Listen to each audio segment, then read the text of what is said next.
ಸ್ನೇಹಿತರೆ, ಇವತ್ತಿನ ವಿಡಿಯೋದಲ್ಲಿ ಈ 2026ರ ಪರಾಭವ ನಾಮ ಸಂವತ್ಸರದಲ್ಲಿ ಜುಲೈ ತಿಂಗಳಿನಲ್ಲಿ ಕಟಕ ರಾಶಿ ಅಥವಾ ಕರ್ಕಾಟಕ ರಾಶಿಯವರ ಭವಿಷ್ಯ ಯಾವ ರೀತಿ ಇದೆ ಅಂತ ತಿಳಿಸ್ಕೊಡ್ತೀನಿ. ಈ ಜುಲೈ ತಿಂಗಳಲ್ಲಿ ಕಟಕ ರಾಶಿಯವರಿಗೆ ಪ್ರಾಯೋಗಿಕ ಮತ್ತು ಪರಿವರ್ತನಾಶೀಲ ತಿಂಗಳಾಗಿ ಇದು ಪರಿಣಮಿಸುತ್ತೆ. ಮೊದಲ ಮನೆಯಲ್ಲಿ ಗುರುಗ್ರಹದ ಬಲವಾದ ಬೆಂಬಲ ನಿಮಗೆ ಸಿಗುತ್ತೆ. ಇದು ಆತ್ಮವಿಶ್ವಾಸ ಮತ್ತೆ ಆರೋಗ್ಯಕ್ಕೆ ಸಂಬಂಧಿಸಿದಂತಹ ವಿಷಯಗಳನ್ನು ಸುಧಾರಿಸುತ್ತೆ. ಅದೇ ಸಮಯದಲ್ಲಿ ನಿಮ್ಮ 11ನೇ ಮನೆಯಲ್ಲಿ ಮಂಗಳನು ನಿಮ್ಮನ್ನು ಸಕ್ರಿಯ, ನೇರ ಮತ್ತು ಕೆಲವೊಮ್ಮೆ ತಾಳ್ಮೆ ಇಲ್ಲದವರನ್ನಾಗಿ ಕೂಡ ಮಾಡಬಹುದು. ಇನ್ನು 9ನೇ ಮನೆಯಲ್ಲಿ ಇರುವಂತಹ ಶನಿಯು ಆತುರದ ನಿರ್ಧಾರಗಳಿಗಿಂತ ನಿಧಾನ ಮತ್ತು ಸ್ಥಿರವಾದ ಕೆಲಸ ಉತ್ತಮ ಎಂದು ನಿಮಗೆ ನೆನಪಿಸಬಹುದು. ಈ ತಿಂಗಳು ಪ್ರಗತಿಯನ್ನು ಕೂಡ ನಿಮಗೆ ನೀಡಬಹುದು. ಆದರೆ ನೀವು ಧೈರ್ಯ ಮತ್ತು ತಾಳ್ಮೆಯನ್ನು ಸಂಯೋಜಿಸಿದಾಗ ಮಾತ್ರ ನಿಮಗೆ ಉತ್ತಮ ಫಲಿತಾಂಶಗಳು ಸಿಗ್ತವೆ. ಸ್ನೇಹಿತರೆ, ನಾನು ಈ ವಿಡಿಯೋದಲ್ಲಿ ಕಟಕ ರಾಶಿಯವರಿಗೆ ವೃತ್ತಿ, ಉದ್ಯೋಗ, ವ್ಯಾಪಾರ, ಶಿಕ್ಷಣ, ಆರೋಗ್ಯ ಮತ್ತು ಸಂಬಂಧಗಳು ಎಲ್ಲದರ ಬಗ್ಗೆ ಕೂಡ ವಿವರವಾಗಿ ತಿಳಿಸ್ಕೊಡ್ತೀನಿ. ಹಾಗಾಗಿ ಈ ವಿಡಿಯೋನ ಎಲ್ಲೂ ಸ್ಕಿಪ್ ಮಾಡದೆ ಕೊನೆವರೆಗೂ ನೋಡಿ. ಹಾಗೆ ನೀವೇನಾದರೂ ಇನ್ನೂ ನಮ್ಮ ಚಾನಲ್ಗೆ ಹೊಸಬರಾಗಿದ್ದರೆ ದಯವಿಟ್ಟು ಈ ಕೂಡಲೇ ಸಬ್ಸ್ಕ್ರೈಬ್ ಮಾಡ್ಕೊಳ್ಳಿ. ಸ್ನೇಹಿತರೆ, ಈಗ ವೃತ್ತಿ ಮತ್ತು ಉದ್ಯೋಗದ ಬಗ್ಗೆ ನೋಡೋಣ. ನಿಮ್ಮ ಕೆಲಸದ ಮೇಲೆ ನೀವು ನೇರ ನಿಯಂತ್ರಣವನ್ನು ತೆಗೆದುಕೊಳ್ಳೋದಕ್ಕೆ ಬಯಸ್ತೀರಾ. ಇದು ನಿಮ್ಮ ವೇಗವನ್ನು ಸುಧಾರಿಸುತ್ತೆ. ಆದರೆ ಇದು ಸಹೋದ್ಯೋಗಿಗಳೊಂದಿಗೆ ನಿಮ್ಮನ್ನು ಅಸಹನೆಗೆ ಒಳಪಡಿಸಬಹುದು. ಜೊತೆಗೆ ಶಿಸ್ತಿನಿಂದ ಮಾಡಿದಂತಹ ಕೆಲಸವು ಮನ್ನಣೆಯನ್ನು ಕೂಡ ತಂದುಕೊಡಬಹುದು. ತಿಂಗಳ ದ್ವಿತೀಯಾರ್ಧವು ಹೆಚ್ಚು ನಿರ್ಣಾಯಕವಾಗಿರುತ್ತೆ. ಏಕೆಂದರೆ ಸೂರ್ಯನು ಕಟಕ ರಾಶಿಯಲ್ಲಿ ಉತ್ತುಂಗದಲ್ಲಿರುವಂತಹ ಗುರುವಿನ ಜೊತೆಗೆ ಸೇರ್ಕೊತಾನೆ. ಇದು ಕಟಕ ರಾಶಿಯವರಿಗೆ 1ನೇ ಮನೆಯನ್ನು ಸಕ್ರಿಯಗೊಳಿಸುತ್ತೆ, ಅಂದರೆ ಕಟಕ ರಾಶಿಯವರನ್ನ ಸಕ್ರಿಯಗೊಳಿಸುತ್ತೆ. ಅದರಿಂದ ಗುರುತು, ಆತ್ಮವಿಶ್ವಾಸ ಮತ್ತು ಆರೋಗ್ಯಕ್ಕೆ ಸಂಬಂಧಿಸಿದಂತಹ ವೃತ್ತಿ ನಿರ್ಧಾರಗಳು ತುಂಬಾ ಮುಖ್ಯವಾಗಿರ್ತವೆ. ಇನ್ನು 11ನೇ ಮನೆಯಲ್ಲಿರುವಂತಹ ಮಂಗಳನು ಧೈರ್ಯ ಮತ್ತು ವೇಗವನ್ನು ನೀಡ್ತಾನೆ. ಹಿರಿಯರು, ಕ್ಲೈಂಟ್ಗಳು ಅಥವಾ ಸಹೋದ್ಯೋಗಿಗಳೊಂದಿಗೆ ಕಠಿಣವಾಗಿ ಮಾತನಾಡೋದನ್ನು ತಪ್ಪಿಸಬೇಕಾಗುತ್ತೆ. 9ನೇ ಮನೆಯಲ್ಲಿರುವ ಶನಿಯ ಸ್ಥಾನವು ಕೆಲವು ಫಲಿತಾಂಶಗಳನ್ನು ಸ್ವಲ್ಪ ವಿಳಂಬಗೊಳಿಸಬಹುದು. ಆದರೆ ಇದು ನಿಮಗೆ ಹೆಚ್ಚು ಪ್ರಬುದ್ಧ ಕೆಲಸದ ಮಾದರಿಯನ್ನು ನಿರ್ಮಿಸೋದಕ್ಕೆ ಸಹಾಯ ಮಾಡಿಕೊಡುತ್ತೆ. ಈಗ ವ್ಯಾಪಾರ ಮತ್ತು ಉದ್ಯೋಗ. ವ್ಯವಹಾರಸ್ಥರು ಈ ತಿಂಗಳನ್ನು ವಾಸ್ತವಿಕ ಯೋಜನೆಗಾಗಿ ಬಳಸ್ಕೋಬೇಕಾಗತ್ತೆ. ಗುರುವು ಗುರುತು, ಆತ್ಮವಿಶ್ವಾಸ ಮತ್ತು ಆರೋಗ್ಯದ ಮೂಲಕ ಬೆಳವಣಿಗೆಯನ್ನು ಸೂಚಿಸ್ತಾನೆ. ಆದರೆ ಬುಧನ ಚಲನೆಯು ಚರ್ಚೆಗಳು, ಕಾಗದ ಪತ್ರಗಳು ಮತ್ತು ಮಾತುಕತೆಯನ್ನು ಸುಧಾರಿಸುತ್ತೆ. ನಿಮ್ಮ ಕ್ಷೇತ್ರವನ್ನು ಅವಲಂಬಿಸಿ ಹೊಸ ಗ್ರಾಹಕರು, ಸಂಪರ್ಕಗಳು ಅಥವಾ ಪ್ರಯಾಣ, ಆನ್ಲೈನ್ ಸಂವಹನದ ಮೂಲಕ ಕೂಡ ಬರಬಹುದು. ಭಾವನೆ ಅಥವಾ ಒತ್ತಡದ ಮೇಲೆ ನೀವು ಇದನ್ನು ವಿಸ್ತರಿಸೋದಕ್ಕೆ ಹೋಗಬಾರ್ದು. ಮಂಗಳನು ನಿಮಗೆ ಆತ್ಮವಿಶ್ವಾಸವನ್ನು ನೀಡಬಹುದು, ಆದರೆ ಶನಿಯು ದಸ್ತಾವೇಜೀಕರಣ, ಬಜೆಟ್ ನಿಯಂತ್ರಣ ಮತ್ತು ತಾಳ್ಮೆಯನ್ನು ಕೇಳ್ತಾ ಇರ್ತಾನೆ.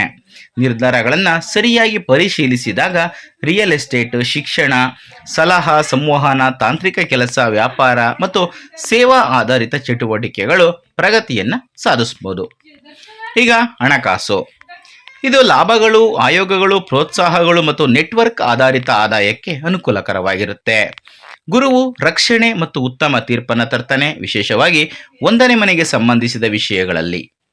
ಸ್ಥಿರವಾದ ಕೆಲಸದ ಮೂಲಕ ಆದಾಯ ಸುಧಾರಣೆಯನ್ನು ಕಾಣ್ಬೋದು. ಆದರೆ ಖರ್ಚುಗಳನ್ನು ನಿಯಂತ್ರಣದಲ್ಲಿ ಇಟ್ಕೋಬೇಕು. ಹಾಗೆ ಬರೆದಿಟ್ಟುಕೊಂಡು ಖರ್ಚುಗಳನ್ನು ನಿಯಂತ್ರಿಸೋದು ಕೂಡ ತುಂಬ ಒಳ್ಳೆಯದು. ಪುರಾವೆಗಳಿಲ್ಲದೆ ಮತ್ತು ಭಾವನಾತ್ಮಕ ಖರೀದಿಗಳಿಲ್ಲದೆ ಸಾಲ ನೀಡೋದನ್ನು ತಪ್ಪಿಸಬೇಕಾಗುತ್ತೆ. ನೀವು ಆಸ್ತಿ, ವಾಹನ, ಶಿಕ್ಷಣ, ಪ್ರಯಾಣ ಅಥವಾ ವ್ಯಾಪಾರ ಹೂಡಿಕೆಯನ್ನು ಮಾಡಬೇಕು ಅಂತ ಯೋಚನೆ ಮಾಡ್ತಾ ಇದ್ರೆ ಅದನ್ನು ಅಂತಿಮಗೊಳಿಸುವ ಮೊದಲು ಎಚ್ಚರಿಕೆಯಿಂದ ಯೋಚನೆ ಮಾಡಿ ಹೆಜ್ಜೆ ಇಡಬೇಕಾಗುತ್ತೆ, ಆಯ್ಕೆ ಮಾಡ್ಕೋಬೇಕಾಗುತ್ತೆ. ಇನ್ನು ಆರೋಗ್ಯ ಮತ್ತು ಕ್ಷೇಮ. ಸೊಂಟ, ತೊಡೆ ಮತ್ತು ಯಕೃತ್ತಿಗೆ ಸಂಬಂಧಿಸಿದ ಆರೈಕೆ ತುಂಬ ಮುಖ್ಯವಾಗಿರುತ್ತೆ. ಪ್ರಯಾಣದ ಸಮಯದಲ್ಲಿ ಅತಿಯಾದ ವ್ಯಾಮೋಹವನ್ನು ತಪ್ಪಿಸಬೇಕಾಗುತ್ತೆ. ಹಾಗೆ ಮಂಗಳನು ಶಾಖ, ಕಿರಿಕಿರಿ ಮತ್ತು ಚಡಪಡಿಕೆಯನ್ನು ಸ್ವಲ್ಪ ಹೆಚ್ಚಿಸ್ಬೋದು. ಅದರಿಂದ ಅನಿಯಮಿತ ಆಹಾರ, ಕೋಪ ಮತ್ತು ಅತಿಯಾದ ಕೆಲಸವನ್ನು ತಪ್ಪಿಸಬೇಕಾಗುತ್ತೆ. ನಿರ್ಲಕ್ಷಿಸಲ್ಪಟ್ಟ ಸಮಸ್ಯೆಯನ್ನು ಮುಂದೂಡಬಾರ್ದು. ಇದು ನಿಮಗೆ ಶನಿ ಕೊಡ್ತಾ ಇರುವಂತಹ ಒಂದು ಸೂಚನೆ ಅಂತ ಭಾವಿಸಿ. ನಿಯಮಿತವಾದ ನಿದ್ರೆ, ನಡಿಗೆ, ಪ್ರಾಣಾಯಾಮ ಮತ್ತು ಸರಳ ಆಹಾರವು ನಿಮಗೆ ಸಹಾಯ ಮಾಡುತ್ತೆ.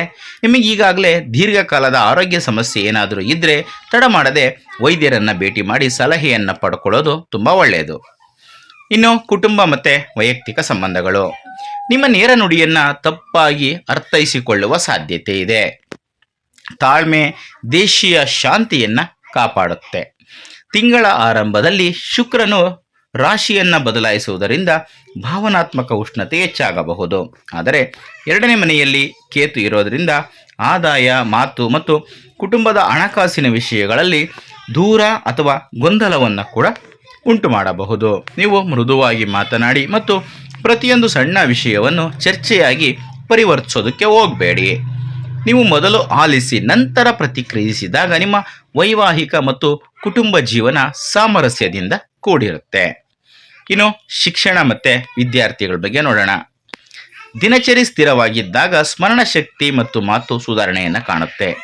ಕೌಟುಂಬಿಕ ಸಮಸ್ಯೆಗಳಿಂದ ಗೊಂದಲವನ್ನು ತಪ್ಪಿಸಿ ಬುಧನ ಚಲನೆಯು ಪರಿಷ್ಕರಣೆ, ಚರ್ಚೆ ಮತ್ತು ಲಿಖಿತ ಅಭ್ಯಾಸದ ಮೂಲಕ ಕಲಿಕೆಗೆ ಸಹಾಯವನ್ನು ಮಾಡುತ್ತೆ. ಸ್ಪರ್ಧಾತ್ಮಕ ಪರೀಕ್ಷೆಗಳಿಗೆ ತಯಾರಿ ನಡೆಸುವ ವಿದ್ಯಾರ್ಥಿಗಳು ನಿಗದಿತ ವೇಳಾಪಟ್ಟಿಯನ್ನು ಕಾಯ್ದುಕೊಳ್ಳುವುದು, ಅನುಸರಿಸುವುದು ತುಂಬ ಒಳ್ಳೆಯದು. ಹಾಗೆ ನಿಮ್ಮನ್ನು ನೀವು ಇತರರೊಂದಿಗೆ ಹೋಲಿಕೆ ಮಾಡೋದನ್ನು ತಪ್ಪಿಸಬೇಕಾಗುತ್ತೆ. ಒಂದೊಂದೇ ವಿಷಯವನ್ನು ಪೂರ್ಣಗೊಳಿಸುವತ್ತ ಗಮನವನ್ನು ಹರಿಸಬೇಕಾಗುತ್ತೆ.